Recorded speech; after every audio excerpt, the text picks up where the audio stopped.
Hello folks, Stephen Boughton here with a public service announcement from the Slice Tennis News that Danill Medvedev is officially big time. The Russian has won his first Masters 1000 title and he's been in the final of the last 3 ATP tournaments on the tour. So we're going to get into his week at Cincinnati, why Roger Federer and Novak Djokovic lost. Novak Djokovic lost to him, by the way, if you weren't watching, and what this means going forward into the US Open. So let's get into all that on this very crucial episode of The Slice. Welcome to The Slice. Welcome to The Slice. Welcome to The Slice.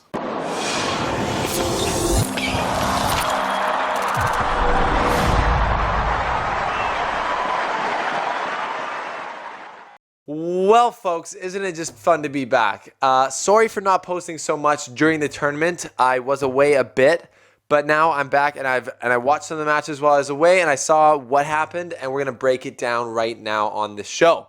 So if you're new here, welcome to The Slice. Click the subscribe button before we go any further.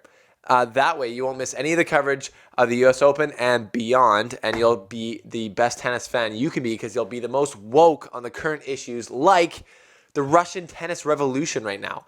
Like, is there collusion between the States tournaments and the Russian players? I think so, because Danill Medvedev is playing amazing right now, Andrei Rublev, and Karen Khachanov. I think Danill Medvedev is now number 5 in the world after this week, which is a big deal because he is like basically a tall version of Nikolai Davydenko back in the past, if you guys remember him. Anyways, we're getting a bit ahead of ourselves here. So we're going to get into why Federer and Djokovic lost at Cincinnati, what happened in those matches, and how Medvedev won and what impressed me.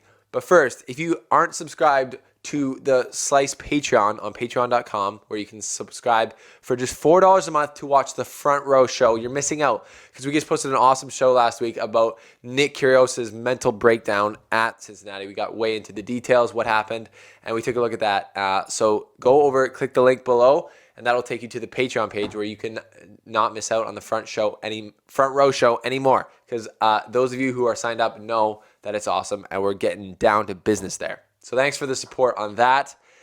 But let's get into what happened here. So let's just start with Federer losing because he lost first. Federer played Andrei Rublev, which some of you, if you're new to the old scene, might not know that this guy was a very good up-and-comer for a while there. And then I think he had some injuries and just some like lapse in, I don't know what. I didn't keep up with it, but his ranking dropped a lot. But he's been a good player in the past. Coming into this match, there wasn't a lot of hype about him, but in this match, he totally showed up and played amazing. Rublev played amazing, and he played super aggressive tennis, similar to Federer, where he stands pretty close to the baseline, takes cuts at the ball, taking away his time. Federer said in his post-match interview that Rublev played it really good, and he took the racket out of his hands a little bit, which is funny to hear coming from Federer because that's usually what players say when they're playing against Federer. He said Federer cited the fact that, after his Wimbledon loss, which was obviously a brutal loss to Djokovic, where he thought he had it in the bag, and Djokovic played great to end up winning that match and stay mentally strong at the end. He took time off, and then he had to work hard to get ready for this tournament. But it is a transition from grass to hard, which he's done successfully so many times. But he said that Cincinnati, this is actually pretty crazy, is faster than Wimbledon. The air is faster, the courts are faster, and it just bounces higher. So it's almost weirder because at Wimbledon it stays nice and low, but it's faster at Cincinnati and the ball bounces higher. So he said it was hard to keep the ball down into the court. Anyways, interesting stuff there. Not an excuse for him to lose because he's probably the best fast court player of all time. Rublev just played amazing. Federer didn't do that much wrong. He had about 70% first serves in. His win rate was only about 60% on those first serves, though. So he must have been taking a bit off, or Rublev was reading it very well, or Federer wasn't really hitting his spots. But the main stat that I think that hurt him in this was his return percentage. Federer only won 19% of Rublev's first serves when they came in. If you remember last year in the final against Djokovic, Federer had a pretty bad returning performance. So I don't know what it's been about Cincinnati in the last couple of years, but Federer hasn't had great performances there. But Rublev looked amazing. He was just counterpunching, just standing, not counterpunching. He was being the aggressor for the most part in that match, standing super close to the baseline and pushing Federer wide with angles. It was really amazing to watch. Federer just kind of tipped his hat to Rublev. Going into the US Open, not a big deal, honestly, for Federer ahead of the U.S. Open. It could maybe honestly help him. What if he went to the final, spent all that energy, and then lost, when the main thing now is Grand Slams for all the big three guys? That's pretty obvious. So not a big deal for Federer going into the U.S. Open. He'll be practicing and getting some runs in, obviously, leading up to that. And the courts are slower at the U.S. Open, so this is not really the same thing. He's going to settle into the hard courts more, and then it's 5-set format in the U.S. Open. So unless he peters out and gets totally exhausted like last year, he should do better, but we'll see. So I don't think it's not a sign of his form. People are going wild saying, oh, Rublev just put Federer into a retirement. It's like, dude, he just basically almost won Wimbledon, losing to the best player in the world, Novak Djokovic, who's basically in his prime still at 38. So I don't think he's going to retire right now. His form's not down. He lost one match, so everybody relax. But that was Federer losing to Rublev. Rublev played great and then went on to lose pretty solidly to Medvedev, who after beating Rublev went on to beat Novak Djokovic. So what happened there? This was a tighter match. It was 3 sets. Djokovic won the first set and then lost, which has not happened very much in the last few years. There was a cool stat about it posted on the Slice Instagram. Go follow at the Slice Tennis on Instagram if you haven't already. But Djokovic and Medvedev was tight. Djokovic won the first set. But basically, Medvedev played better in the big moments than Djokovic did, which is weird because that's kind of Djokovic's thing, is being mentally strong in the tight points. And Medvedev was 3 for 3 on break point chances. He broke Djokovic 3 times on only 3 break points.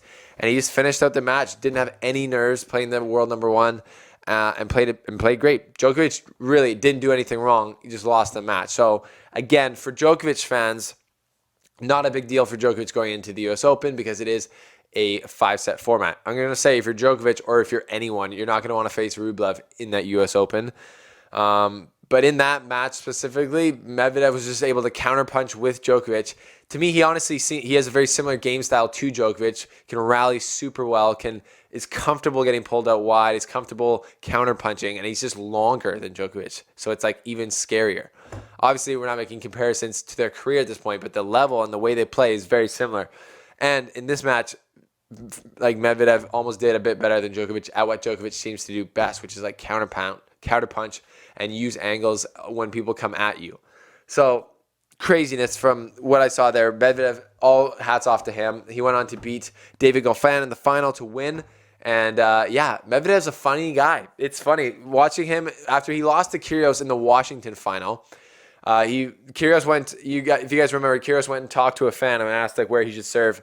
And Medvedev knew he was doing that. So Medvedev guessed that he was going to bomb it down the tee because that's what fans would want to see. And he like guessed that way. And then Kyrgios did like a slider out wide. And he kind of joked about that in the press conference. He wasn't mad about it. He was just like, that's kind of funny. So he seems like a really cool guy. After his incident where in Wimbledon a couple years ago, he was like throwing change at the umpire after the thing. And it was super weird show protest. He talked about how he's gotten his kind of act together a lot, his mental game, his effort, and he's become a lot more professional. And it's totally paying off. He has the most wins on the ATP Tour so far this year, which is absolutely awesome.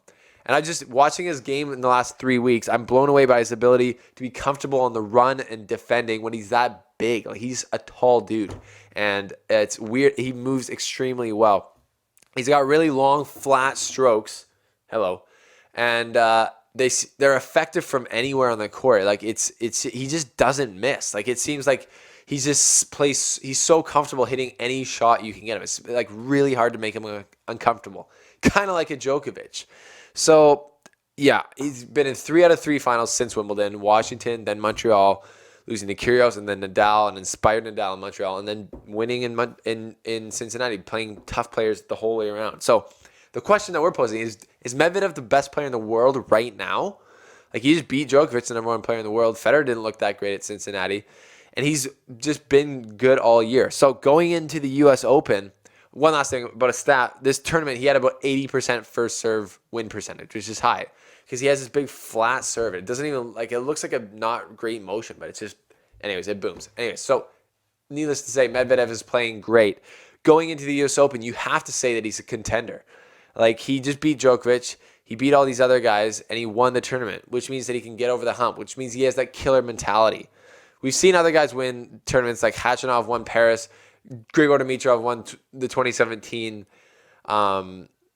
Cincinnati. I was there, and he hasn't done anything since. But Medvedev is just breaking onto the scene. We're just seeing what this guy can do. So he's definitely a contender at the U.S. Open, which is going to be coming soon with a preview from your boy. And we'll be doing I put him in my top 5 for contenders at the U.S. Open currently at the moment. We'll see what he's made of. It's very common to see big performances and then letdowns. Kyrgios does that often. Like Washington loses like in the first couple rounds of both Montreal and then Cincinnati. But Medvedev, this kid seems different. He seems like he's got this Stefanos Tsitsipas, where are you, Stefanos, by the way, mentality. So going into the U.S. Open, it's going to be very, very interesting. And this has been a very impressive week for Medvedev. So congrats to Medvedev and to Russian tennis in general. They're going crazy. On an anecdote, who are the other people that impressed at Cincinnati? Obviously Medvedev for winning. David Goffin, though, is back, makes it to the final. Doesn't have a super hard route because he was in the half that Nadal lost in, so he didn't have to play any of the big 3 to get there, but he had great wins against tough players, and he looked really good and competitive. So it's cool to see David Goffin back. Also, Richard Gasquet makes the semifinal after I call him a scrub in the preview. I said Andy Murray's probably going to beat him in the first round because Richard Gasquet is kind of a scrub. So, Richard, are you watching? Because did you take offense to that? And then just did that inspire you? Because he looks way better than he has in the last few years, and he looked great at Cincinnati with the spin and the backhand. It was just great. So, who knows? I don't know where that came from. Don't at me for saying that he's a scrub because he has not been doing much. He has not been doing much the last few years. So don't say I knew Gasquet was dangerous. If I hear any of you, if I hear any of you saying I knew Gasquet was a threat in the comments, I'm gonna lose it. Okay, I'm gonna lose it. I'll see you down there. Also, last person who really impressed me was Rublev. Obviously, beating Federer is a big deal. It doesn't matter how Federer's playing. Federer's playing pretty good. Rublev took it to him and played. So he's a young cat. We'll see what he can do in the future, but he's definitely got the strokes to do it.